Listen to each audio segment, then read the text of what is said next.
Good evening. Madison schools are staring down an uncertain financial future. That is according to researchers at the nonpartisan Wisconsin Policy Forum report. Armand Rahman breaks down the numbers and how much the district's budget hinges on decisions made at the state capitol. Armand? Yeah, Eric and Charlotte, I sat down with the research director at the Policy Forum and poured over some of their key findings. Most of the district's challenges are even worse, given that their federal pandemic aid that they've relied on for certain expenses expires in less than 2 years.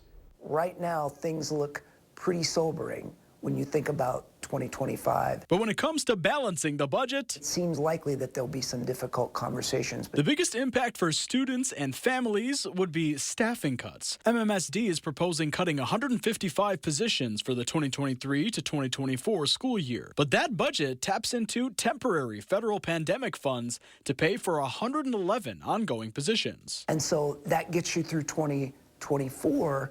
But then in 2025, that federal funding expires, and you need to find a new funding source for those positions, or they would also come to a close. In recent years, the district has also lost more students to independent charter or private schools, which means MMSD has to pay the state for lost per pupil aid. 705 students transferred out of the district this year. That's projected to cost the district $11 million. To put that in context, the amount of the referendum, I believe, in the current year was $9 million. General aid the school district receives from the state could also decrease. When that goes down, what is the other main source that the school district can draw on to fund education? It's local property taxes. According to Jason Stein, VP of the Policy Forum, under the current state formula, districts that spend more than average and have higher property values than average, like Madison does, get treated less favorably. Our main state aid formula does not take into account things like